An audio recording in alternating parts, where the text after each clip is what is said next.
এখন পর্যন্ত আমরা কিছুই জানি না যে উপদেষ্টা হওয়ার আগে তাদের আয় ব্যয় সম্পদ কী ছিল বা উপদেষ্টা হওয়ার পরে বর্তমান সময়ে তাদের আয় ব্যয় সম্পদ কী আছে। গত 18 মাসে যেটা বেড়েছে, যেটা সাধারণ মানুষকে তার জীবনকে বিঘ্নিত করেছে, সেটা হচ্ছে নিরাপত্তার অভাব। সরকার সব রকমের সংস্কারের কথা বলেছে, সব রকমের খাতের কথা বলেছে, সব রকমের সমস্যার কথা বলেছে, কিন্তু তারা কখনোই এই জিনিসটি বলেনি যে আমাদের সময়কাল হচ্ছে ধরা যাক 2 বছর, এই 2 বছরের মধ্যে আমরা কোন কোন জিনিসটি আমরা করতে পারবো। তো এখন সেই সম্ভাব্যতার জায়গায় দুটো জিনিস আছে। একটা হচ্ছে যে এই যে কর্মসূচিগুলোর কথা বলা হচ্ছে, যেটার কথাই আমরা বলি না কেন, এটার তো অর্থায়ন লাগবে। অর্থায়ন লাগবে। কোথা থেকে অর্থ আসবে?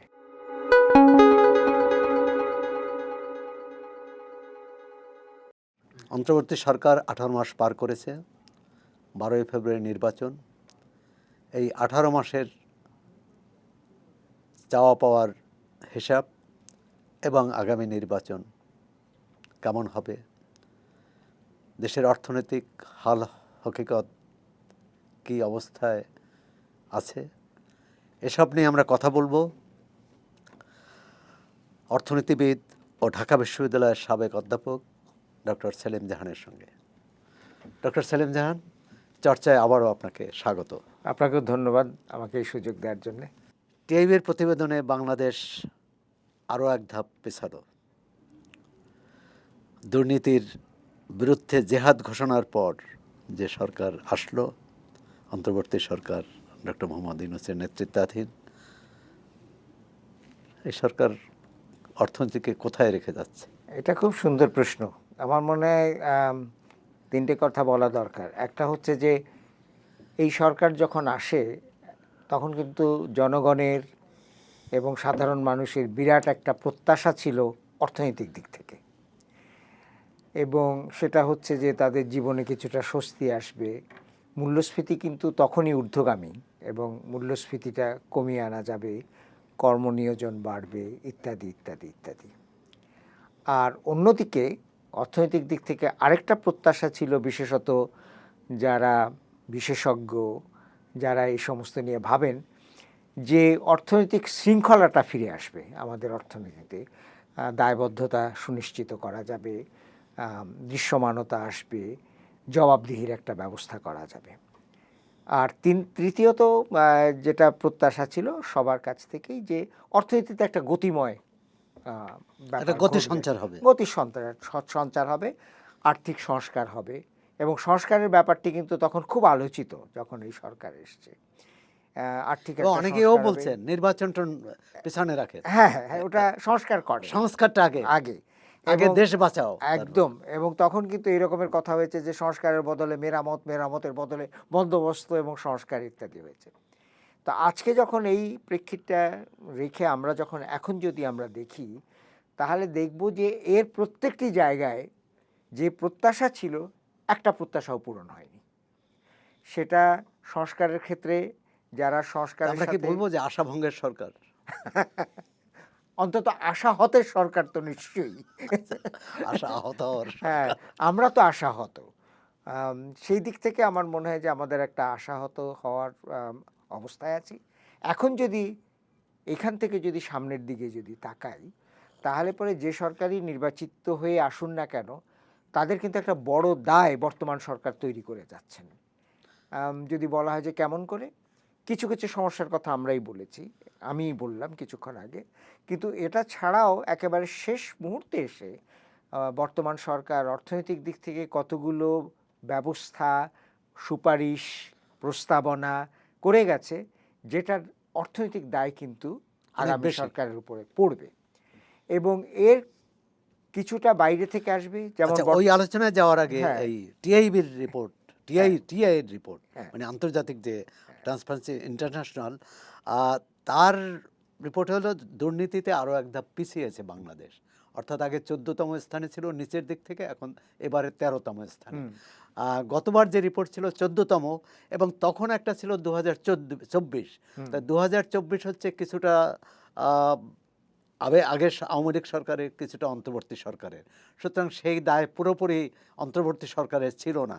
কিন্তু 2025-এর দায় তো পুরোপুরি অন্তর্বর্তী সরকার, যেখানে আরও এক ধাপ পেছালো। এটাকে কিভাবে নেবেন দুর্নীতির সূচকে? নিশ্চয়ই আমি এটাকে এভাবে নেব যে দুর্নীতি সম্পর্কে আগে আমরা যত কথা বলেছি এবং সেখানে আমরা প্রত্যাশা করেছিলাম যে এই দুর্নীতিটাকে কমানোর জন্য ব্যবস্থা নেওয়া হবে। আমি এর আগে যে কথাগুলো বলেছি, যেমন জবাবদিহিতা, আর্থিক শৃঙ্খলা, দৃশ্যমানতা, দায়বদ্ধতা, এইগুলোকে যদি আমাদের প্রাতিষ্ঠানিকভাবে কাঠামোর মধ্যে গড়ে তোলা যেত, তাহলে পরে যেই দুর্নীতির কথা আমরা এখন বলছি সেই দুর্নীতি আমরা এখন এই অবস্থায় এসে পৌঁছতাম না।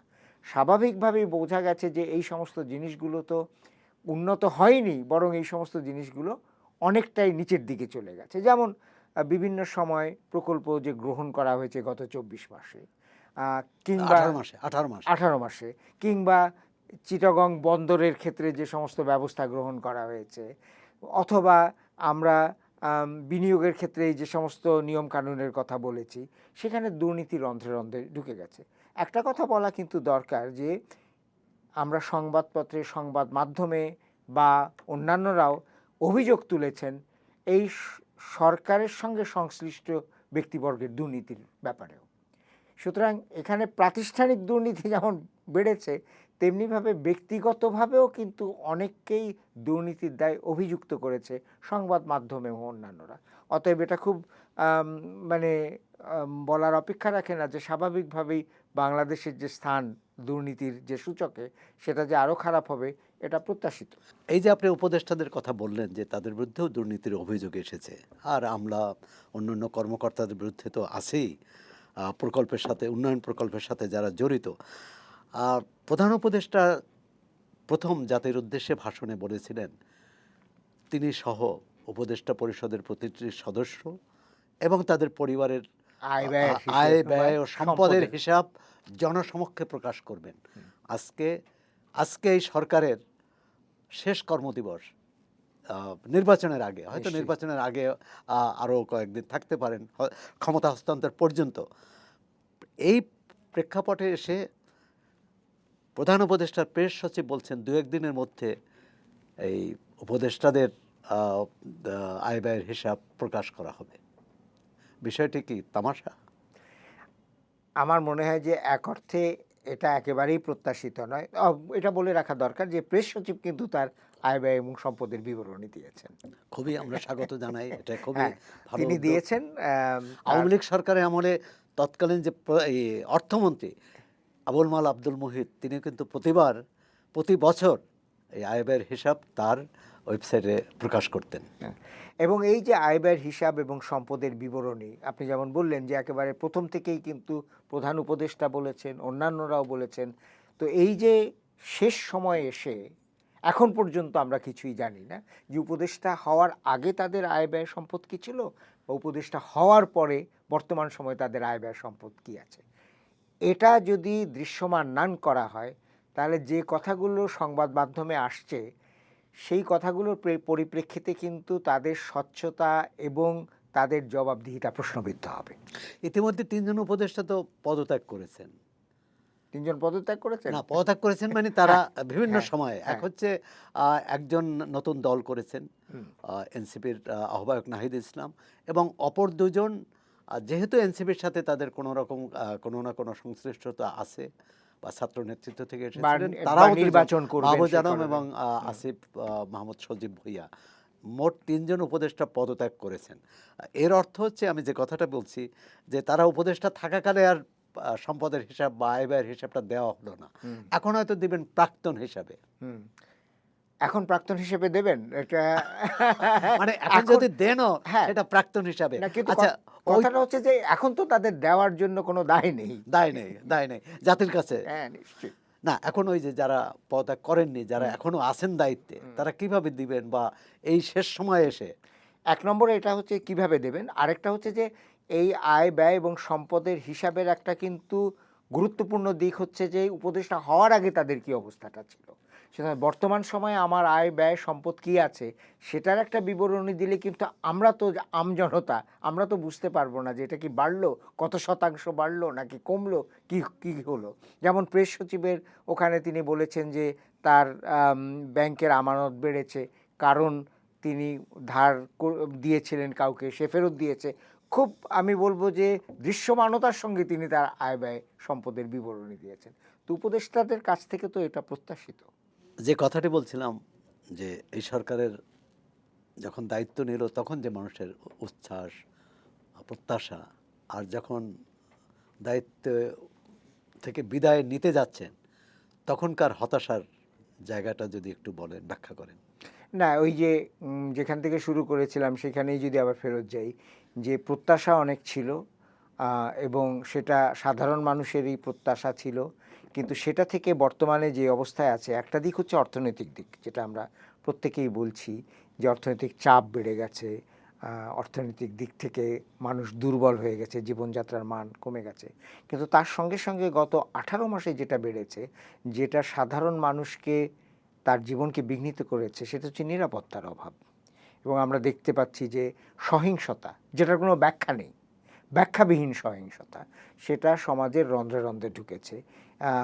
মানুষকে কোনো বিনা কারণ ছাড়াই পিটিয়ে মেরে ফেলা হচ্ছে, মানুষকে মেরে ফেলার পরে তার গায়ে সংঘবদ্ধ সহিংসতার কথা বলছি, সংঘবদ্ধ সহিংসতা যেটা হচ্ছে, আমরা মব সহিংসতাও বলছি। তো এর কারণে যেটা হয়েছে যে আমরা যেটা প্রত্যাশা করেছিলাম যে একটা অন্তর্বর্তীকালীন সরকার আসলে পরে সাধারণ কাজকর্ম, অর্থনৈতিক কাজকর্ম হবে এবং সেই সঙ্গে সঙ্গে একটা পরিবেশ তৈরি হবে যেখানে মানুষ নিরাপদ বোধ করবে এবং মানুষ সহিংসতার শিকার হবে না। বর্তমান এই সময় এসে আমরা এই মুহূর্তে যেখানে দাঁড়িয়ে আছি, মানুষ তার নিরাপত্তাহীনতাই তার জন্য সবচেয়ে বড় শঙ্কা এবং আশঙ্কার কারণ হয়ে দাঁড়িয়েছে। এবং এই নিরাপত্তাহীনতা যে শুধুমাত্র তার দৈহিক নিরাপত্তাহীনতা বা তার ঘরের নিরাপত্তাহীনতা তা নয়। যিনি ছোট ব্যবসা করেন, যার ছোট দোকান আছে, যিনি ছোট শিল্প প্রতিষ্ঠান অনানুষ্ঠানিক খাতে আছে, তারা ক্রমাগতভাবে এই সহিংসতার কারণে এবং সেই সঙ্গে সঙ্গে সহিংসতা যেখানে তাদের উপরে মব সহিংসতার শিকার যখন তারা হচ্ছেন, তখন কিন্তু একটা অর্থনৈতিক অনিশ্চয়তার মধ্যেও তারা ভুগছেন। এই যে সরকার বারবার বলছেন বা অনেকেই বলছেন যে বিনিয়োগ হচ্ছে না, বিনিয়োগ কোথা থেকে হবে? মানে আপনি যদি এমন একটা পরিবেশের মধ্যে থাকেন যেখানে অনিশ্চয়তা আছে, যেখানে আপনাকে সহিংসতার মধ্যে দিয়ে যেতে হয়, আপনি নিরাপদ বোধ করছেন না আপনার দোকান, সম্পদ ইত্যাদি নিয়ে, সেখানে তো কখনোই বিনিয়োগ হবে না। অতএব এখন যদি আমি তাকাই, তাহলে একদিক থেকে অর্থনীতির আশাভঙ্গ তো হয়েইছেই, এটাতে কোনো সন্দেহ নেই। কিন্তু সেই সঙ্গে সঙ্গে এমন একটা পরিস্থিতিতে আমরা আছি যে যেখানে আমরা সত্যিকার অর্থে শান্তি, নিরাপত্তার আমরা অনুভব করছি। এবং বিশেষ করে আমরা বলতে চাই যে যারা সংখ্যাগরিষ্ঠ নন, সেরকমের যে সমস্ত জাতিগোষ্ঠী আছেন, তারা কিন্তু একটা বিরাট নিরাপত্তাহীনতার মধ্যে আছে। আচ্ছা, ওদিকে আসি। কিন্তু এই যে সরকার পারল না, এটা কি সদিচ্ছার অভাব না সক্ষমতার অভাব, না দুটোই? সদিচ্ছাটা যদি একটু মনে করা হোক যে তাদের সদিচ্ছা ছিল, তো সদিচ্ছা থাকার পরে যেটা লাগবে সেটা হচ্ছে তা একটা অগ্রাধিকার দিতে হবে যে আপনার সামনে প্রচুর সমস্যা আছে, এখন আপনি সবগুলোকেই এটাকে সমাধান করতে চান, আপনার সদিচ্ছার কোনো অভাব নেই, কিন্তু এর মধ্যে আপনি কোনটাকে অগ্রাধিকার দেবেন। এখন আপনার অগ্রাধিকার যদি হয় যে আমি অর্থনীতিকে পুনর্গঠন করার কাজে চেষ্টা করব, আমি শান্তি শৃঙ্খলা যে ভেঙে যাচ্ছে সেটা আমি চেষ্টা করব, সেটাকে আপনি অগ্রাধিকার দিলে পরে সেটা সামনে চলে আসবে। সেই রকমের অগ্রাধিকারের একটা তালিকা কিন্তু আমরা কখনোই পাইনি এই 18 মাসে, যে কোন কোন বিষয়টি আসলে সরকারের অগ্রাধিকারে আছে। সরকার সব রকমের সংস্কারের কথা বলেছে, সব রকমের খাতের কথা বলেছে, সব রকমের সমস্যার কথা বলেছে, কিন্তু তারা কখনোই এই জিনিসটি বলেনি যে আমাদের সময়কাল হচ্ছে ধরা যাক 2 বছর, এই 2 বছরের মধ্যে আমরা কোন কোন জিনিসটি আমরা করতে পারবো। সেখানে আমি দেখতে পাচ্ছি যে অগ্রাধিকার নেই। অগ্রাধিকার থাকার পরে হচ্ছে সক্ষমতার প্রশ্ন। অগ্রাধিকার আছে কিন্তু আপনি সক্ষম কিনা। তো সেই সক্ষমতার ক্ষেত্রে কিন্তু আমরা দেখছি যে বহু প্রতিষ্ঠানকে সক্ষম করার জন্য যে জাতীয় নীতিমালা গ্রহণ করা দরকার ছিল, যে জাতীয় ব্যবস্থা গ্রহণ করা দরকার ছিল, সেটা করা হয়নি। যেমন অনেকেই বলেন যে পুলিশের যেটা কাজ শান্তি শৃঙ্খলা রক্ষার ব্যাপারে, পুলিশ এমন একটা অভিজ্ঞতার মাঝখান দিয়ে গিয়েছে যে তারপরে এসে কিন্তু তারা আর ওই তাদের যে ভূমিকা, সেই ভূমিকা পালন করতে তারা রীতিমতো আশঙ্কিত হয়েছে, তারা রীতিমতো শঙ্কার মাঝখানে দিয়ে গেছে, তার জীবনের শঙ্কা, তার পারিবারিক নিরাপত্তার শঙ্কা ইত্যাদি। তো যার ফলে আমরা দেখতে পাচ্ছি যে নিরাপত্তাটা লঙ্ঘিত হয়েছে এবং নিরাপত্তাটা বিঘ্নিত হয়েছে। তেমনিভাবে যারা এই মব সংস্কৃতির সঙ্গে যুক্ত বা এই মব সংস্কৃতিকে যারা প্রণোদনা জুগিয়েছেন যারা, এবং যারা এই মব সংস্কৃতিকে সামনে নিয়ে এসেছেন, তাদেরকে দমন করা বা তাদের মুখোমুখি হয়ে তাদের বিরুদ্ধে ব্যবস্থা করার, সেটার আমরা কিন্তু লক্ষণ খুব একটা সরকার তো দেখি না। দমন করেইনি, কিন্তু সরকারের কেউ কোনো মহল কি প্ররোচনা দিয়েছে? এখন মব সংস্কৃতিটা রাজনীতির একটা অংশ হয়ে গেছে আমাদের, কিংবা আমাদের সামাজিক অবস্থানেরও একটা অংশ হয়ে গেছে। কারণ একটা কথা মনে রাখা দরকার যে মব শুধুমাত্র রাজনৈতিক কারণে হয়নি। গত 18 মাসে বহু সময় মব তৈরি করে সেই মবের মাধ্যমে খুব অল্প সময়ে টাকা জোগাড় করা, চাঁদা জোগাড় করা, মানুষের কাছ থেকে টাকা নিয়ে যাওয়ার, এটার প্রবণতাও আমরা দেখেছি। ঘরের মধ্যে ঢুকে আমাকে 50 লাখ টাকা দিতে হবে, না হলে পরে ব্যবস্থা গ্রহণ করা হবে, এরকমও আমরা শুনেছি। তো যার ফলে যেটা দাঁড়িয়েছে যে এই মব সংস্কৃতিটাকে আমরা সত্যিকার অর্থে সরকারের দিক থেকে আমি বলবো যে এটাকে নিরুৎসাহিত করার জন্যে আমরা কিন্তু সেই ব্যবস্থাটা দেখিনি। অতএব সেটা যদি না হয় তাহলে পরে একটা খারাপ জিনিসকে নিরুৎসাহিত না করা মানে হচ্ছে সেই জিনিসটাকে উৎসাহিত করা এক অর্থে। তো সেই জিনিসটা তো ঘটেছে আমাদের সমাজে। সরকার তো চট্টগ্রাম বন্দরকে বিদেশি কোম্পানির হাতে ছেড়ে দেওয়ার এটা তার কাজের অগ্রাধিকারে নিয়েছিল, যদিও শেষ মুহূর্তে বাস্তবায়ন করতে পারেনি। এখন একজন অর্থনীতিবিদ হিসেবে বলেন যে এই বন্দর বিদেশি কোম্পানির কাছে দেওয়া এবং না দেওয়ার মধ্যে আমাদের অর্থনীতিতে কী ধরনের প্রভাব পড়তে পারে? এখন এই বন্দরটিকে বাইরের কোম্পানি বা বাইরের প্রতিষ্ঠানকে দেওয়ার পেছনে যুক্তিটা হচ্ছে যে আমাদের বন্দরের ব্যবস্থাপনা এই পর্যন্ত অসম্ভব রকমের খারাপ ছিল, ব্যবস্থাপনা দুর্বল ছিল, ব্যবস্থাপনার মধ্যে দুর্নীতি ছিল, ব্যবস্থাপনার মধ্যে শ্রমিকরা সংঘবদ্ধ হয়ে এই মাস্তানি বন্দরে ছিল, কাজ সোজা করতে, কথা মাস্তানি ছিল। হ্যাঁ মাস্তানি ছিল, ঠিক আছে, মেনে নিলাম। তা এখন এগুলোকে দূর করতে হলে বিদেশি একটি প্রতিষ্ঠানকে দেওয়াই কি সর্বোত্তম পন্থা? আমি মনে করি যে না। প্রথমত হচ্ছে যে এই যে দুর্বলতাগুলো, এই যে সমস্যাগুলো আছে, সেটাকে যদি আমরা চিহ্নিত করতে পারি, চিহ্নিত করার পরে আমাদের তো এই প্রচেষ্টাও থাকা উচিত ছিল যে সরকারের তরফ থেকে এই বন্দর কর্তৃপক্ষের সঙ্গে আলাপ আলোচনা করে বা শ্রমিক সংগঠনগুলোর আলাপ আলোচনা করে আমরা কি করে এটা থেকে মুক্ত হতে পারি, সেই আলাপ আলোচনায় তো যাওয়া হয়নি। এটা অনেকটা মানে একপাক্ষিকভাবে সিদ্ধান্ত হয়েছে যেটা বিদেশিদেরকে মানে দিতে হবে। পূর্ববর্তী সরকারের বিরুদ্ধে যেসব অভিযোগ ছিল হ্যাঁ। যে একতরফা সিদ্ধান্ত নিয়েছে, হ্যাঁ। কারোর সাথে কথা বলা প্রয়োজন মনে করে। তো এখানেও তো একটা একপাক্ষিক হয়ে গেছে এবং একপাক্ষিক সিদ্ধান্তের মাধ্যমে আমরা বিদেশি প্রতিষ্ঠানকে বন্দর দিয়েছি। দ্বিতীয় কথা হচ্ছে যে এই যে একটা সিদ্ধান্ত এবং চট্টগ্রাম বন্দর, সেটাই কি অগ্রাধিকার এই 18 মাসে? আমি তো তা মনে করি না। আমি মনে করি যে হ্যাঁ, এই বন্দরকে সচল রাখার জন্যে, এই বন্দরকে তার দক্ষতাকে বাড়ানোর জন্য চেষ্টা করা উচিত ছিল নিশ্চয়ই। কিন্তু অন্যান্য আরও হাজারো সমস্যার মধ্যে, যে সমস্যার কথা আমরা অনেকেই উল্লেখ করেছি, তার মধ্যে এই বন্দরকেই বিদেশিদের হাতে দেওয়া, এটার ফলে যেটা হয়েছে, এটা ভালো কিংবা মন্দ সেই প্রশ্নে না গিয়েও একজন মানুষের মনে কিন্তু প্রশ্ন জেগেছে যেটা বিদেশিদের হাতে কেন দেওয়া হচ্ছে, এবং সরকারের এই সিদ্ধান্তটা প্রশ্নবিদ্ধ হয়েছে।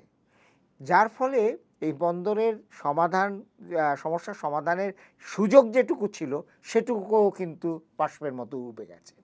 আর তৃতীয় কথা হচ্ছে যে এটা যদি অগ্রাধিকার হয়, এটা যদি খুবই গুরুত্বপূর্ণ হয়, এবং আমি ধরে নিলাম যে খুবই গুরুত্বপূর্ণ, তাহলে এটা তো একটা নির্বাচিত সরকারের উপরে ছেড়ে দেওয়া উচিত ছিল নাকি, যে নির্বাচিত সরকার আসলে পরে এটার একটা ব্যবস্থা গ্রহণ করা হবে। এবং হয়তো এমনও, আমি ঠিক আইনের লোক নই, কিন্তু এমনও তো হতে পারে যে এই বিষয়টি বিদেশি একটা প্রতিষ্ঠানকে দিলে পরে এই ব্যাপারটি সংসদে আলোচিত হওয়া প্রয়োজন এবং সংসদীয় অনুমোদন হয়তো লাগবে। বিদেশের সাথে যে কোনো চুক্তি নিয়ে তো সংসদে আলোচনা আলোচনা হবে এবং হওয়া উচিত। একটা উচিত এবং এটার অনুমোদনের ব্যাপার আছে, কারণ সংসদের অনুমোদন মানে হচ্ছে যে জনগণের জনগণের অনুমোদন। হ্যাঁ, তো সেই জায়গায় যে ধরনের একটা এখতিয়ারের কথা যদি বলি যেটা সংসদের আছে, সেটা একটা অন্তর্বর্তীকালীন সরকারের কখনো থাকতে পারে না। কিন্তু সরকার শেষ মুহূর্তে আরও বেশ কয়েকটি সিদ্ধান্ত নিয়েছে।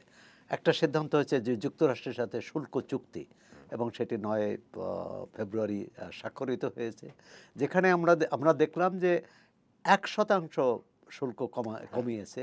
তার বিনিময়ে আমরা 15টি বোয়িং কেনার প্রতিশ্রুতি দিয়েছি।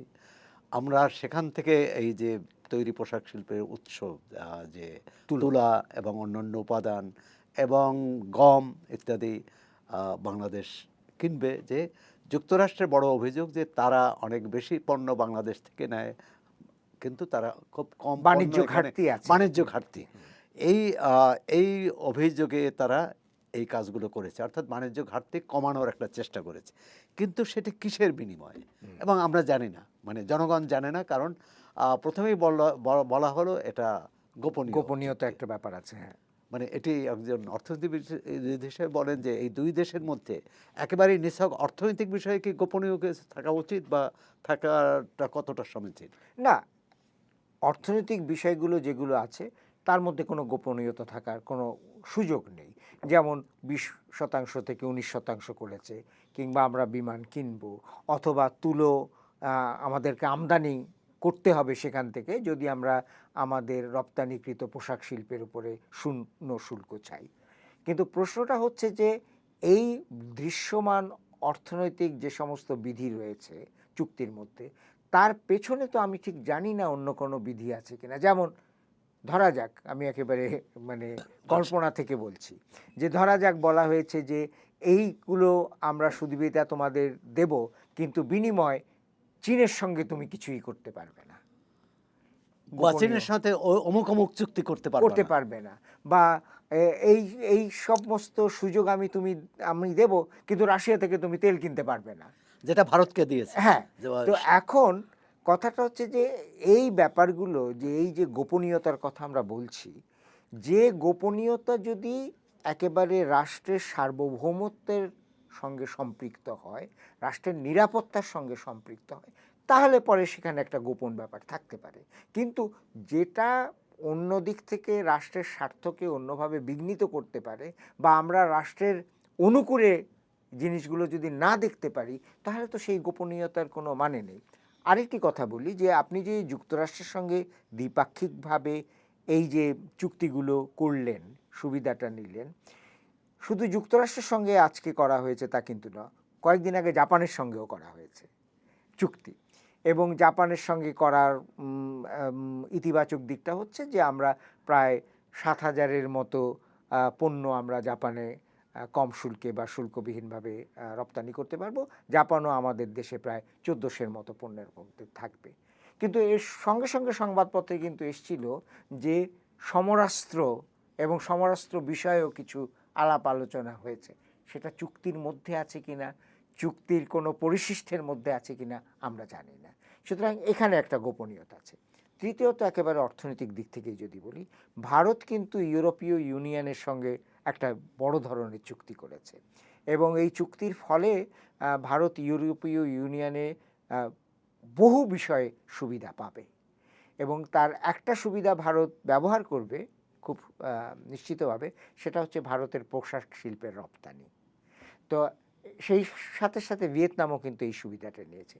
তো আপনি যখন যুক্তরাষ্ট্রের সাথে চুক্তি করছেন, আপনি যখন জাপানের সঙ্গে চুক্তি করছেন, আপনার কি উচিত নয় যে যেখানে যেখানে আমার উপরে শুল্কের চাপটা বেড়েছে, সেইখানে একটা অন্য জাতীয় আলোচনা, আমাদের বিকল্প যে সমস্ত দেশগুলো আছে, যেখানে বিকল্প বাজার যেগুলো আছে সেখানে করা, সেটার তো কোনো লক্ষণ বা সেটার জন্য কোনো রকমের ব্যবস্থা আমরা এখন পর্যন্ত দেখিনি।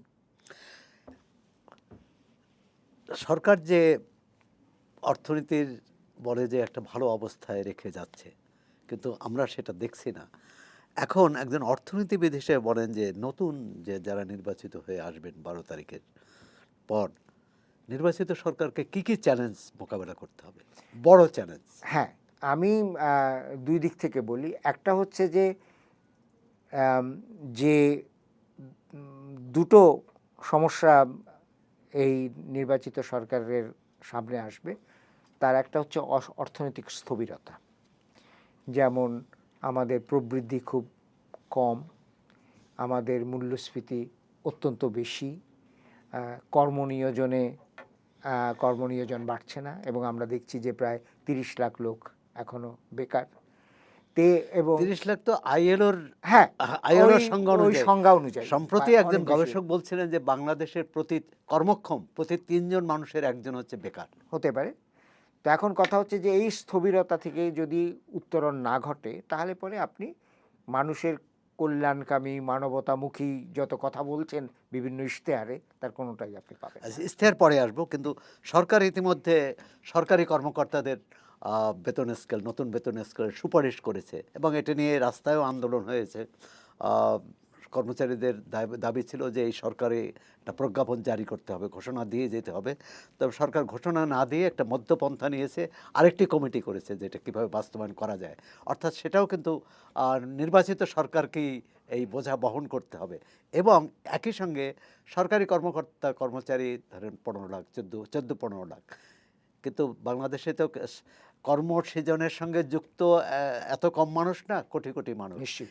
এটা বেসরকারি খাতে কি ধরনের প্রভাব ফেলবে বলে মনে করেন? এটার আগে আমি আপনার আগের প্রশ্নটার আরেকটু যোগ করে দিই। সেটা হচ্ছে যে এবং বাংলাদেশ অর্থনীতিতে আগামী যে সরকার আসবেন, তারা এক ধরনের নাজুকতার মধ্যে পড়ে যাবেন। একটা নাজুকতার কথা আপনি উল্লেখ করেছেন, যে এই যে সরকারি কর্মচারীদের বেতন বেতন ভাতা। বৃদ্ধি।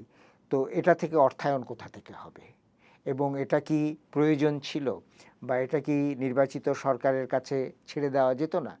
নাজুকতা এই অর্থেও আসবে যে বর্তমানে কিন্তু বাংলাদেশের বৈদেশিক ঋণের ভার অত্যন্ত বেশি, সুদ পরিশোধ অত্যন্ত বেশি। আমাদের বাজেটের প্রায় 25% চলে যাচ্ছে সুদ পরিশোধ। এর মধ্যে খবর এসেছে, খবর আমরা সংবাদ মাধ্যমে দেখেছি যে এবছর এই প্রথম যে রাজস্ব আয়ের চেয়ে রাজস্ব ব্যয় বেশি। বেশি হয়েছে। হ্যাঁ, তার মানে এটা হচ্ছে। উন্নয়নের কথা তো চিন্তাই করা যায় না, কিন্তু রাষ্ট্র পরিচালনার জন্যই সেটাও ধার করতে হচ্ছে। একদম এখন এটা একটা নাজুকতা সৃষ্টি করবে।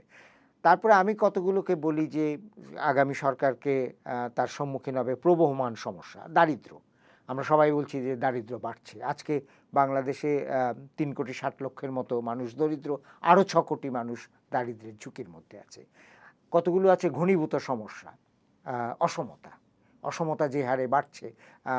বৈশ্বিক অসমতা প্রতিবেদনে বলা হয়েছে যে বাংলাদেশের সম্পদের বন্টন হচ্ছে এমন যে একেবারে উচ্চতম 10% কাছে বাংলাদেশের 58% সম্পদ, এবং নিচের দিকে 50%, অর্থাৎ অর্ধেক জনসংখ্যার কাছে 4% সম্পদ আছে।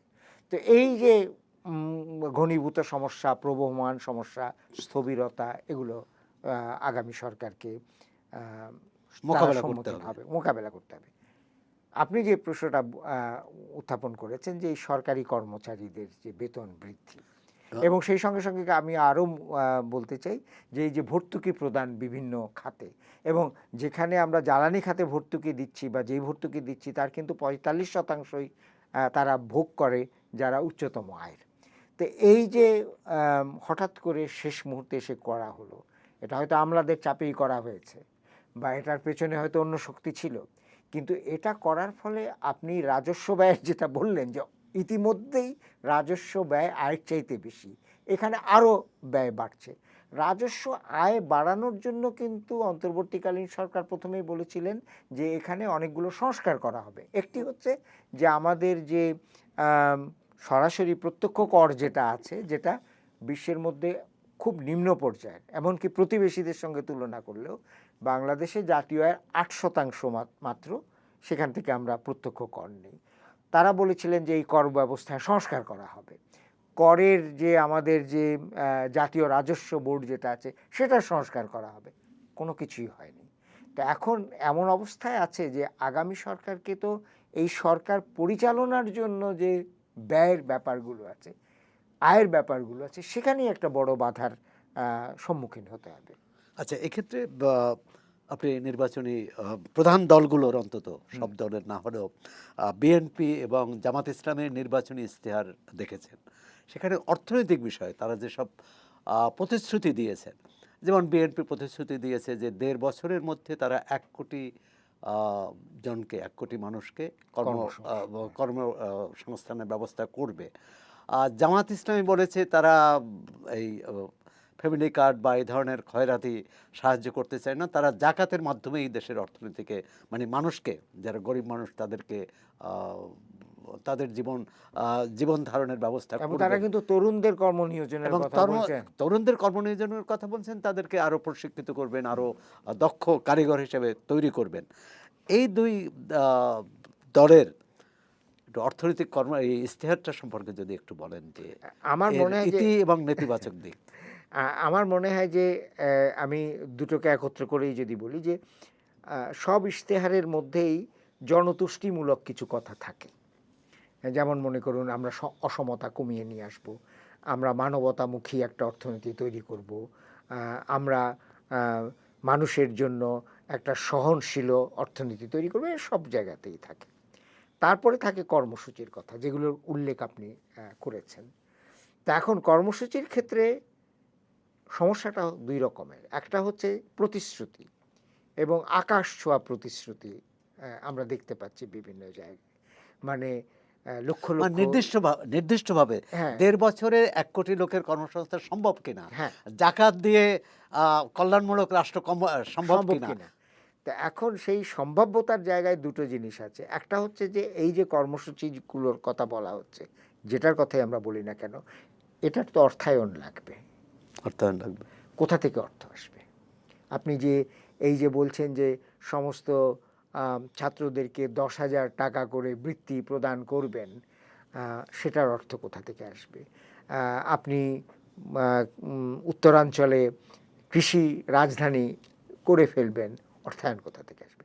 আরেকটা হচ্ছে যে রাষ্ট্রের বাস্তবায়ন করার মতো ক্ষমতা আছে কিনা। এই যে আমরা বলছি যে বিভিন্ন রকমের কার্ড আমরা দেব এবং তার মাধ্যমে আমরা রাষ্ট্রের অর্থনীতিতে একটা গতিময়তা সৃষ্টি করব, সেটা বাস্তবায়নের জন্য কিন্তু একটা কাঠামোর তো প্রয়োজন আছে, জনশক্তির প্রয়োজন আছে। সেইটা আমাদের আছে কিনা। আমি স্বচ্ছতার প্রয়োজন আছে, স্বচ্ছতার তো নিশ্চয়ই, সেটা তো বলার কোনো অপেক্ষাই রাখে না। এবার যেটা প্রধান সমস্যা। আমি মনে করি, আমার ব্যক্তিগত মত, যে এই যে ৪০-৫০ পাতার ইশতেহার এবং সেখানে প্রতিশ্রুতির পরে প্রতিশ্রুতি, আমাদের অতীত অভিজ্ঞতা থেকে আমরা দেখেছি যে ইশতেহার যখন সামনে আসে অত্যন্ত সুন্দর এবং আকর্ষণীয় মনে হয়, কিন্তু সেই ইশতেহার বাস্তবায়নের ক্ষেত্রে কিন্তু তখন গিয়ে দেখা যায় যে অসুবিধাটা কি। আমার মতে যদি ৩টে কাজ করা যেত, তাহলে পরে কিন্তু সরকারের জনগ্রাহ্যতা, তার উপরে আস্থা, সমস্তটাই বেড়ে যেত। একটা হচ্ছে যে এই ইশতেহারের পরে ইশতেহার না দিয়ে যদি সরকার বলে যে আমরা ১০০ দিনে এই ৩টে কাজ করব, আমরা ১ বছরে এই ৫টি কাজ করব, আমরা ২ বছরে এই ১০টি কাজ করব, সেইভাবে যদি আমাদের একটা ইশতেহার, সংক্ষিপ্ত ইশতেহার আমাদের কাছে দেওয়া হতো এবং সেই সঙ্গে এর অর্থায়ন আমরা এইভাবে করব, এর বাস্তবায়ন আমরা এইভাবে করব, তাহলে পরে সুবিধাটা হতো যে আমাদের মতো সাধারণ মানুষেরা আমরা বুঝতে পারতাম সরকার এক কোন দিকে যাচ্ছে, ২ আমরা ১০০ দিনে, ১ বছরে, ২ বছরে একটা মূল্যায়ন করতে পারতাম তারা সঠিক পথে আছে নাকি ভুল পথে যাচ্ছে, ৩ আমরা একটা সময় গিয়ে দায়বদ্ধতার প্রশ্ন তুলে সরকারের কাছে জানতে চাইতে পারতাম যে তারা কি করেছে। এখন আপনি যখন এতগুলো ইশতেহার নিয়ে ক্ষমতায় আসছেন, কিছুদিনের মধ্যে তো ইশতেহারগুলো গুলিয়ে যাবে এবং যখন গুলিয়ে যাবে তখন কিন্তু তাদেরকে দায়বদ্ধ করার, তাদের কাছ থেকে জবাবদিহি করার যে একটা কাঠামো থাকা দরকার ছিল, সেটা কিন্তু আমরা সাধারণ নাগরিকেরা পাবো না এবং তাদেরকে আমরা দায়বদ্ধও করতে পারবো না। আমি তো মনে করি যে গণতান্ত্রিক প্রক্রিয়া এটা একটা বিরাট রকমের ব্যর্থতা। আবার আসি, আপনি বিভিন্ন দেশে ইউএনডিপির হয়ে কাজ করেছেন। আপনার অভিজ্ঞতা থেকে যদি বলেন যে দুর্নীতি এখানকার একটা বড় সমস্যা, জ্বলন্ত সমস্যা, যেটি প্রথমেই আমরা দেখলাম যে গণ অভ্যুত্থানের পর যে সরকার আসলো সেই সরকারে 18 মাসের পর যে রিপোর্টে আমরা দেখলাম যে দুর্নীতিতে 14তম স্থান থেকে 13তম, মানে আরেক ধাপ নিচে।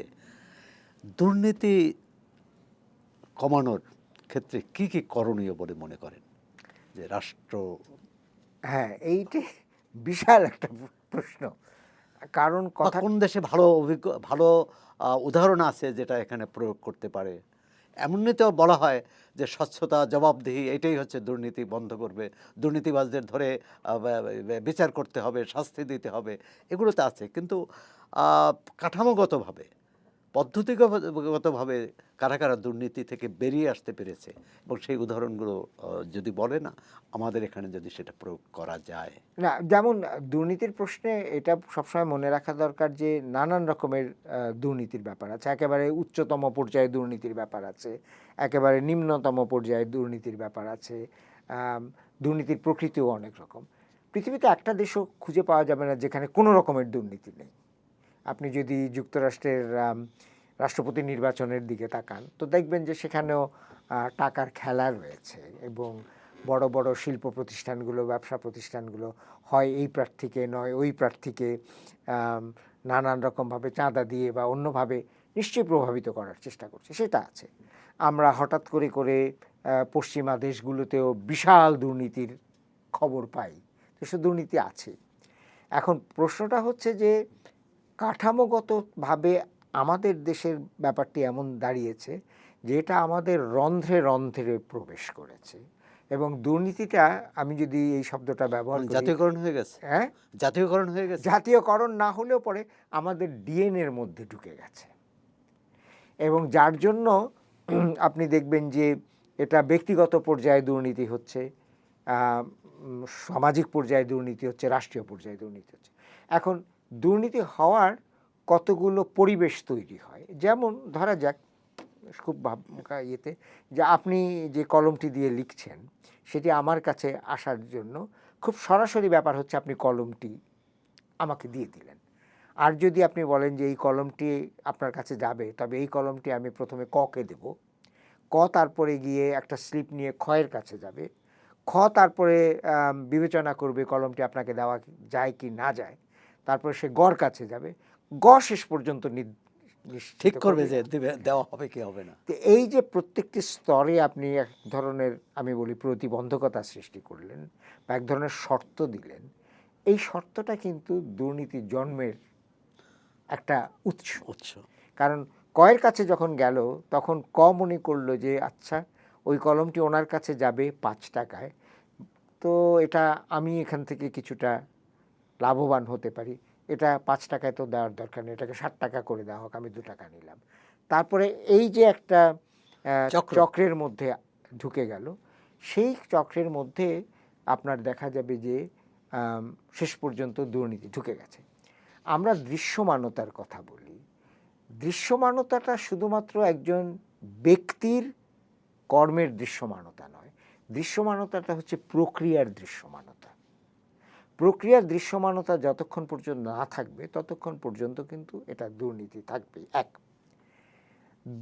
দু নম্বর যেটা আমি মনে করি যে দুর্নীতির জন্মও দেয় এবং দুর্নীতির প্রতিফলনও ঘটায়, সেটা হচ্ছে অসমতা। কেন জন্ম দেয়? জন্ম হচ্ছে এই অর্থে যে আপনি যখন একজন দরিদ্র প্রান্তিক মানুষ হিসেবে যখন আমি দেখি যে আপনি দুর্নীতির মাধ্যমে সম্পদ ক্ষমতা কুক্ষিগত করছেন, তখন আমার যে বলয়, যেখানে আমি অত্যন্ত অল্প আয়ে আমি চেষ্টা করছি বাঁচার জন্যে, সেখানে আপনি এটাকে দুর্নীতি বলতে পারেন, আপনি এটাকে বলতে পারেন যে কোনো রকমভাবে আইনকে পাশ কাটিয়ে কিছু একটা ব্যবস্থা হয়েছে, এটা থাকবেই। আপনি চিন্তা করেন যে বর্তমান সময়ে আমরা যে জাতীয় বেতন স্কেলের কথা দেখেছি, সেখানে বর্তমানে একেবারে নিম্নতম যে মানুষটি আছেন তার মাসিক আয় হচ্ছে 8,000 টাকা, সেটাকে বলা হচ্ছে এটাকে 20,000 টাকা করা হবে। ঠিক আছে, 20,000 টাকায় করা হলো। 20,000 টাকায় একজন মানুষ তার পরিবার নিয়ে ঢাকা শহরে কি করে বাস করবে, যদি না সে অন্য কোনো উপায়, অন্য কোনোভাবে বাড়তি আয় করতে পারে। এখন নৈতিক প্রশ্নে আপনি বলতে পারেন যেটা অনৈতিক, কিন্তু অর্থনৈতিক যে ব্যাপারগুলো আছে এবং অর্থনৈতিক যৌক্তিকতার দিক থেকে আপনি এটাকে কি করে করতে পারবেন। সুতরাং আমি মনে করি যে দুর্নীতির ব্যাপারটি শুধুমাত্র আমাদেরকে দৃশ্যমান হতে হবে, আমাদেরকে জবাবদিহি করতে হবে, আমরা দায়বদ্ধ থাকব, সেটার পেছনে যে আর্থসামাজিক ব্যাপারগুলো আছে সেটাকে দেখতে হবে। এই যে অসমতার ফলে উপরের দিকে যারা প্রচুর বিত্তের অধিকারী হয়েছেন, এটা সব কিছুই কি সুনীতির মাধ্যমে হয়েছে? কোনোটাই সুনীতির মাধ্যমে হয়েছে কোনোটাই বলে মনে হয় সুনীতির না। মাধ্যমে হয়নি, প্রত্যেকটি দুর্নীতির মাধ্যমে হয়েছে। তো সেই জায়গায় আপনি যদি এই অসমতাটাকে আপনি দূর না করতে পারেন, তাহলে পরে কিন্তু এই দুর্নীতি বন্ধ হবে না। কে দূর করবে? হ্যাঁ, আসছি সেখানে। একটা কথা বলি, 50 বছর আগে আমরা যখন বড় হচ্ছি, আপনি আমি, তখন আমরা দেখেছি যে সরকারি বিভাগ বা আমাদের চারদিকের কোনো বিভাগে আমরা বলতাম যে এখানে দুর্নীতি হয়। শিক্ষায় দুর্নীতি হয়, এটা আপনি আপনার ছেলেবেলায় কখনো শুনেছেন? না, শুনিনি। হ্যাঁ। কিংবা অন্যান্য খাত যেগুলো আছে সেখানে দুর্নীতি হয় আপনি শুনেছেন? বিশ্ববিদ্যালয়ে দুর্নীতি হয়, প্রাথমিক বিদ্যালয়ে দুর্নীতি হয়, এটা শুনেছেন? হাসপাতালে দুর্নীতি হয়। এটা আপনি শোনেননি। আমাদের সময় শিক্ষা ব্যবস্থায় দুর্নীতির আমরা মানে উদাহরণ দিতাম, কেউ যদি নকল করত তাহলে পরে আমরা, কিন্তু সেটার সাথে অর্থের কোনো সম্পর্ক নেই। তো এখন এই যে দুর্নীতির ব্যাপারটি ঢুকে গেছে, যেটা আমাদের ডিএনএতে ঢুকে গেছে, আপনার যেটা প্রশ্ন যে কে এটা করবে, আমি মনে করি যে এটা করার জন্য কতগুলো উদাহরণের সৃষ্টি করতে হবে। যেমন একেবারে উচ্চতম পর্যায়ে যদি এটাকে অনুসরণ করা যায়, এটার একটা উদাহরণ তৈরি করা যায়, তাহলে আশেপাশে যারা, তারা কিন্তু দুর্নীতি করার ক্ষেত্রে দুবার ভাববে, এক।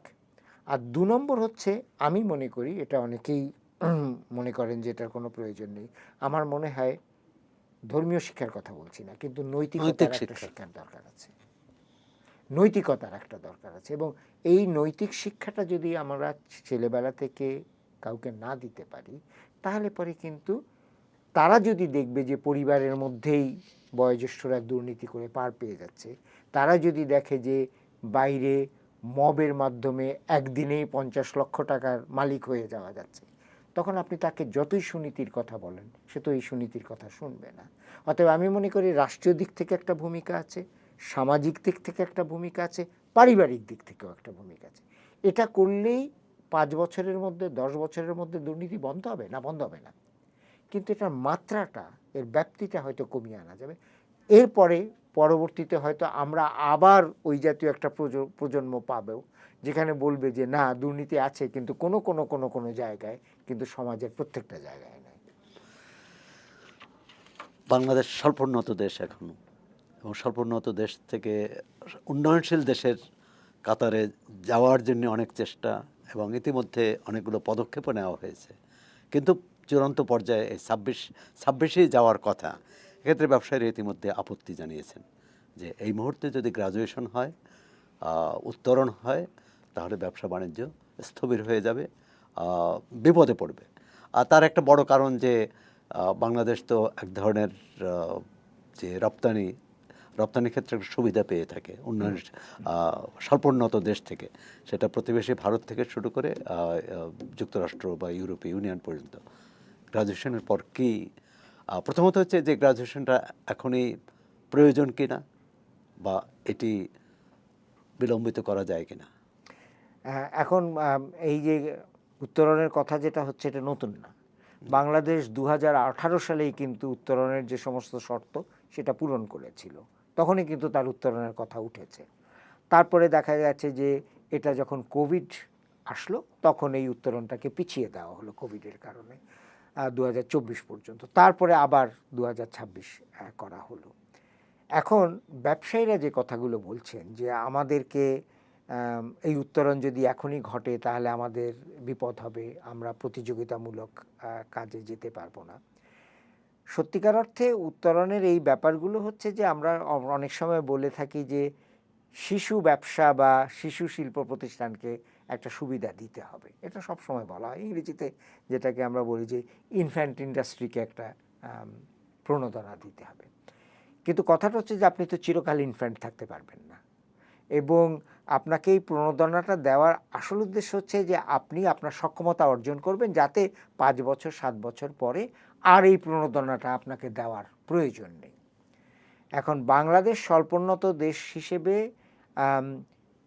অনেকগুলো সুবিধাই পেয়েছে। আপনি শুল্ক সুবিধার কথা বলেছেন, বাংলাদেশ অনুদান পায়, ঋণের চাইতে অনুদান অনেক বেশি পায়, তো সেটার একটা সুবিধা রয়েছে। তো এই জাতীয় সুবিধাগুলো চিরকাল আমাদের থাকবে এটা তো আমরা থাকা উচিত নয়, আমরা এটা প্রত্যাশাও করি না।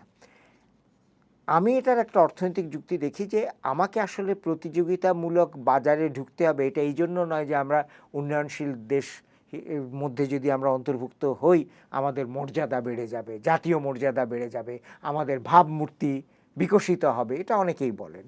আমি মনে করি যে প্রতিযোগিতামূলক একটা বাজারে আমাকে ঢুকতে হবে, কারণ প্রতিযোগিতার মাঝখানে দিয়ে না গেলে পরে আমাদের অর্থনৈতিক উন্নয়ন ব্যাহত হবে, আমাদের সক্ষমতা সৃষ্টি হবে না, এবং প্রতিযোগিতার মাধ্যমেই কিন্তু অর্থনীতিতে গতিময়তা আসে। আচ্ছা, সুতরাং আমি মনে করি যে এটাকে আটকে রাখা বা এটাকে ঠেকানো দেশের জন্য যে খুব একটা মঙ্গলজনক হবে তা নয়। কারণ এখন যদি আমি বলি যে যদি এটাকে 2030 পর্যন্ত করা হয়, ব্যবসায়ীরা কি এই আশ্বাস আমাকে দিতে পারবেন যে 2030-এর মধ্যে তারা সক্ষমতা সব অর্জন করতে পারবেন? 18 থেকে 26-এর মধ্যে যদি তারা না করতে পারেন, 30-এ যে করবেন তার নিশ্চয়তা কি? কিন্তু ব্যবসায়ীরা তো অভিযোগ করেছেন, বিশেষ করে এই সরকারের প্রতি তাদের অভিযোগ যে তারা গত 18 মাসে প্রধান উপদেষ্টার সাক্ষাৎই পাননি। তাদের অভাব অভিযোগ, তাদের সমস্যাগুলো বলার জন্যে তারা বহুবার দেন দরবার করেছেন, চেষ্টা করেছেন তার সঙ্গে সাক্ষাৎ করতে, কিন্তু প্রধান উপদেষ্টা কাউকে সাক্ষাৎ দেননি, অন্তত ব্যবসায়ীদের এই সম্মিলিতভাবে। না, সেটা হতে পারে, সেটা আমি বলছি না যে এটা হয়, কিন্তু তারা কিন্তু গোল টেবিল বৈঠক করে, সাংবাদিক সম্মেলন করে, নানান রকমের আলোচনা সবার মাধ্যমে কিন্তু এটা পুরো জাতি জানে যে ব্যবসায়ীরা কি ধরনের অবস্থানে তারা আছেন আর কি। আর দ্বিতীয়ত, এটা থেকে অন্যদিকে যাওয়ার জন্যে বা উত্তরণ যখন হবে তার বিকল্প কি কিছু করা যেত না? যেমন মনে করা যাক যে আমরা অনেক দেশের সাথেই কিন্তু আলাপ আলোচনা করতে পারতাম যে সেই দেশের সঙ্গে ব্যবসার ক্ষেত্রে এই যে সুবিধাটাকে একটু প্রলম্বিত করা যায় কিনা, 2 বছর বা 3 বছর, এটা আমরা করতে পারতাম। আমরা ইউরোপিয়ান ইউনিয়নের সঙ্গে আলাদাভাবে আলোচনা করতে পারতাম যে ভারতকে যে জাতীয় সুবিধা দেওয়া হচ্ছে আমাদেরকেও সেই জাতীয় সুবিধা দেওয়া যায় কিনা। তাহলে পরে একটা অল্প সময়ের মধ্যে হয়তো আমাদের উপর একটা চাপ থাকতো যে এটা থেকে উত্তরণ করার জন্য। কিন্তু কথাটা হচ্ছে যে গত 18 মাসে সত্যিকার অর্থে বিভিন্ন পর্ষদ গঠন করা, আলোচনা করা ইত্যাদি ভিন্ন, সত্যিকার অর্থে একেবারে প্রায়োগিকভাবে কোনো ব্যবস্থা বা কোনো রকমের ভাবে আলাপ আলোচনা দেশভিত্তিক, অর্থাৎ অন্যান্য আমাদের যে ব্যবসায়ী যারা প্রতিপক্ষ রয়েছে তাদের সাথে, এটা কিন্তু আমরা খুব একটা দেখিনি। তা সুতরাং অনেকটাই মনে হচ্ছে যে এই ব্যাপারে কৌশলগত কি আমরা নেব সেই ব্যাপারে কিন্তু এখন পর্যন্ত কোনো পরিষ্কার চিত্র আমরা জানি না। কিন্তু আমরা এটা আমরা খুব ভালো করে জানি যে উত্তরণ ঘটলে পরে ঝুঁকিগুলো কী সেটা আমরা জানি। তো সেই ঝুঁকি কমানোর জন্যে তো আমাদের কোনো ব্যবস্থা বা আমাদের যে অবস্থান সেটা কিন্তু আমাদের কাছে পরিষ্কার নয়। রাজনৈতিক দলগুলো নির্বাচনী ইশতেহারে অনেকগুলো কথা বলেছে, অনেক স্বপ্নও দেখিয়েছেন, কিন্তু ঠিক সুনির্দিষ্টভাবে এই যে অর্থনীতির যে জ্বলন্ত সমস্যাগুলো, ব্যবসা বাণিজ্য, বিনিয়োগের, সেক্ষেত্রে রাজনৈতিক দলগুলো যতটা না বলেছে তার চেয়ে বেশি তারা বলেছে একে অপরের বিরুদ্ধে। কে মানে অমুক দল আসলে দেশের কি সর্বনাশ হয়ে যাবে, আর আমরা আসলে কি স্বর্ণযুগ তৈরি করতে পারবো। এই যে প্রতিটি নির্বাচনে এই ধরনের বাদানুবাদ, এটাকে কিভাবে দেখছেন একজন অর্থনীতিবিদ হিসেবে? আমি এটাকে দেখছি, প্রথমত রাজনৈতিক দলগুলোর একটা বড় কাজ হচ্ছে স্বপ্ন দেখানো, সেটার কোনো বিকল্প নেই। সুতরাং মানুষকে উজ্জীবিত করা, মানুষকে স্বপ্ন দেখানো, সেটা রাজনৈতিক দলের একটা কাজ। কিন্তু সেই স্বপ্নের পেছনে একটা পথরেখা, সুনির্দিষ্ট পথরেখা, একটা দিগদর্শন থাকতে হবে, এবং সেটা একেবারে আমি বলছি না যে এই 1 লাখ কর্ম নিয়োজন করার জন্য কোন খাতে 1 কোটি, 1 কতটুকু, কোটি। না ও আমি একটা আচ্ছা। উদাহরণ হিসেবে নিচ্ছি যে কোন খাতে কতটুকু অর্থ ব্যয় করতে হবে, অর্থ কোথা থেকে আসবে, তার সব কিছু জনগণের সামনে বলতে হবে না, প্রয়োজন নেই। কিন্তু অন্ততপক্ষে এই স্বপ্ন দেখানোর পেছনে, এবং এটা যে যে দিবা স্বপ্ন যাতে না হয়, এই স্বপ্ন সফল করার জন্য যে উপকরণগুলো লাগবে, যে পথরেখা লাগবে, দিক নির্দেশনা লাগবে, সেটা ইশতেহারে না হলেও ইশতেহারের পেছনে থাকতে হবে, 1।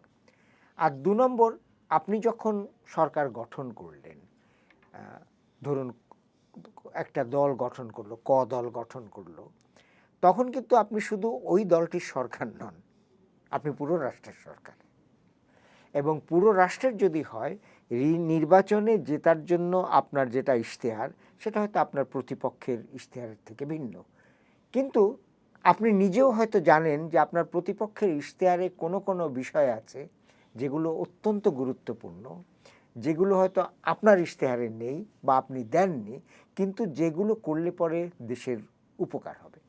অতএব নির্বাচিত হওয়ার পরে আপনি জাতীয়ভাবে একটা অর্থনৈতিক পথরেখা বা ইশতেহার দিতে পারেন কিনা, যেটাতে আপনার কিছু কিছু বিষয় আছে কিন্তু প্রতিপক্ষদেরও অনেক বিষয় থাকবে, এবং সেই সঙ্গে সঙ্গে আপনি সর্বতোভাবে, সার্বিকভাবে, সামগ্রিকভাবে একটা দেশের মধ্যে একটা জাতীয় আলোচনাও করতে পারেন যে কোন বিষয়গুলো আসবে।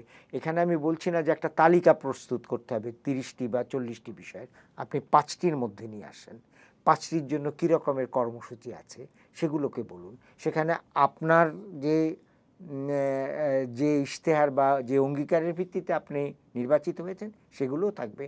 যিনি নির্বাচিত হননি, যে দলটি, তাদের যদি ভালো জিনিস থাকে সেইটা নেওয়ার মতো একটা মানসিকতা থাকা দরকার। আমরা ধরে নিলাম আপনি দেশের অর্থমন্ত্রীর দায়িত্ব নিলেন, আপনার প্রথম অগ্রাধিকার কি হবে? প্রথম অগ্রাধিকার হবে এই দায়িত্ব না নেওয়া, কারণ হচ্ছে সেটা তো আপনি আপনি পলায়ন না, দায়িত্ব এই নিলেন। দায়িত্ব না নেওয়া, কারণ এতক্ষণ পর্যন্ত আমরা যা আলাপ করলাম তাতে আপনি বুঝতে পারছেন যে এই দায়িত্ব নেওয়া মানে হচ্ছে অসফল হওয়ার সমস্ত মানে পন্থা এবং সমস্ত উপকরণ এটার মধ্যে না, আছে। তারপরও তো উত্তরণ, না না না, আমি মানে একটা পথরেখা, আপনি যে পথরেখাটার কথা বলছিলেন, সেই পথরেখা আপনার প্রথম যদি 5টি অগ্রাধিকার বলেন। আচ্ছা, আমি যদি 5টি অগ্রাধিকারের কথা বলি, মানে ঠাট্টা বাদ দিয়ে যদি 5টি অগ্রাধিকারের কথা যদি আমি বলি, তাহলে প্রথমে হচ্ছে যে আমার এই স্থবিরতা, অর্থনৈতিক স্থবিরতা কী করে আমি কাটাবো। কাটাবো। এবং আমার প্রথম ওই এই ব্যাপারটি হবে যে এই যে 5টি বিষয় আমি নিলাম, এই 5টি, আমি 5টি বিষয় আসছি কোন 5টি, কিন্তু প্রথমেই যেটা প্রয়োজন যে এই 5টি বিষয় যে আমি নিলাম সেটা খুব সহজভাবে এবং খুব স্বচ্ছতার সঙ্গে আমি জাতির সামনেও যেমন উপস্থাপন করব, আমি বহির্বিশ্বের সামনেও উপস্থাপন করব, এবং সেই সঙ্গে সঙ্গে এটা অর্জনের জন্যে অজনপ্রিয় যে সমস্ত ব্যবস্থা গ্রহণ করতে হবে সেটাও আমি স্বচ্ছতার সঙ্গে আমি বলবো। এটা বলার পেছনে কারণটা হচ্ছে যে আপনি সার্থক হওয়ার জন্যে অর্থমন্ত্রী হিসেবে বা আর্থিক দিক থেকে যেটা দরকার প্রথমে, সেটা হচ্ছে একটা আস্থার পরিবেশ তৈরি করা।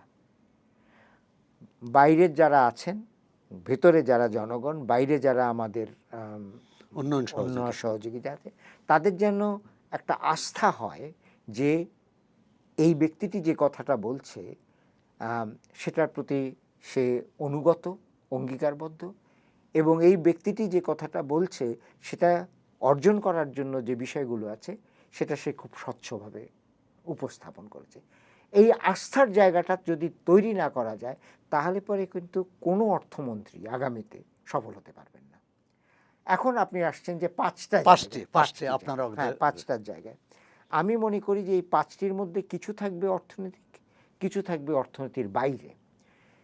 অর্থনীতির দিক থেকে যে সমস্ত স্থবিরতা রয়েছে, যে সমস্ত নাজুকতা রয়েছে, যেগুলোর কথা আমি আগে উল্লেখ করেছি, যে সমস্ত প্রবহমান সমস্যা আছে এবং ঘনীভূত সমস্যা আছে এবং যেগুলো সামনে আসতে পারে, সেগুলোকে আপনি খুব স্বচ্ছভাবে উপস্থাপন করেন। যেমন সামনে কি আসতে পারে যদি আমি বলি, সামনে আগামীতে ভূ রাজনৈতিক, ভূ অর্থনৈতিক কিছু সমস্যা আসবে, যেটা বাংলাদেশকেও প্রভাবিত করবে। যেমন আজকে কিন্তু বর্তমানে অর্থনৈতিক জাতীয়তাবাদ খুব বিস্তৃত হচ্ছে। আপনি যদি উন্নত বিশ্বের দিকে তাকান, তারা শুধুমাত্র তাদের অর্থনীতির দিকে তাকিয়ে আছে। যেমন এই যে অর্থনৈতিক জাতীয়তাবাদের কারণে আমরা ক্ষতিগ্রস্ত হতে পারবো।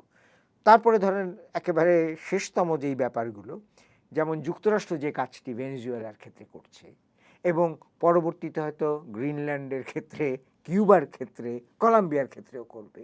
তো এই যে রাজনৈতিক ব্যাপারগুলো ঘটছে, এটার কিন্তু একটা অর্থনৈতিক প্রেক্ষিত আছে।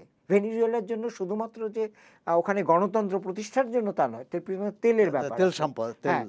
গ্রিনল্যান্ডের ক্ষেত্রেও একই কথা, একই কথা। তো এখন আমার মনে হয় যে বাংলাদেশকেও চিন্তা করতে হবে যে এই ভূ রাজনৈতিক পরিপ্রেক্ষিতে যেখানে ভারত, চীনের মতো বড় বড় শক্তির মাঝখানে আমরা আছি, যুক্তরাষ্ট্র তো দূরে আছে, সেখানে আমাদের ঝুঁকিগুলো আগামীতে কি হতে পারে। তো আমি মনে করছি যে এই রকমের ব্যাপারটা, যেটার মধ্যে আমি প্রবহমান সমস্যার মধ্যে দারিদ্র্য, ঘনীভূত সমস্যার মধ্যে অসমতা, সব রকমের সুযোগের এবং ফলাফলের, এবং যেটা আমি বলি যে আবির্ভূত মান সমস্যা যেটা, সেটার মধ্যে হয়তো এই ভূ রাজনৈতিক, ভূ অর্থনৈতিক ব্যাপারগুলোকে আমি এটা করব। গেল অর্থনীতির ব্যাপার একদিকে। দ্বিতীয়ত যে এটা করার জন্যে আমার কোথা থেকে আমি অর্থ আনবো, আমি কোথায় ছাঁট করতে পারবো, কোথা থেকে আমি অর্থ অর্জন করতে পারবো, সেটা মনে করা যাক যে আমাদের কর ব্যবস্থার সংস্কার ছাড়া আপনি বজায়ক্ষমভাবে আপনার অর্থায়নটাকে চালাতে পারবেন না, আপনি ঋণ করে চালাতে পারবেন না, আপনি অপ্রত্যক্ষ করের উপরে করতে পারবেন না। কিন্তু এই আপনি প্রত্যক্ষ করের হাত দিতে চাচ্ছেন না এ কারণে যে এটা রাজনৈতিক অর্থনৈতিক দিক থেকে যারা ক্ষমতাশালী তাদেরকে আঘাত করবে। কিন্তু আপনি যদি এটার জন্য একটা জনমত গড়ে তুলতে পারেন, এটা একদিনে একটা অধ্যাদেশের মাধ্যমে হবে না, আপনি যদি জনমত গড়ে তুলতে পারেন এবং এটা যদি আপনি যারা ধনিক শ্রেণী তাদেরকেও বোঝাতে পারেন যে শেষ পর্যন্ত তাদের অগ্রগতি এবং তাদের অস্তিত্ব কিন্তু নির্ভর করছে যে কাঠামোর মধ্যে তারা আছে তার নিরাপত্তার উপরে, এটা যদি আপনি বোঝাতে পারেন, তাহলে আমি মনে করি যে এই কর থেকে এবং সম্পদ অর্জনের ব্যাপারটি অনেকটা সহজ হয়ে আসবে।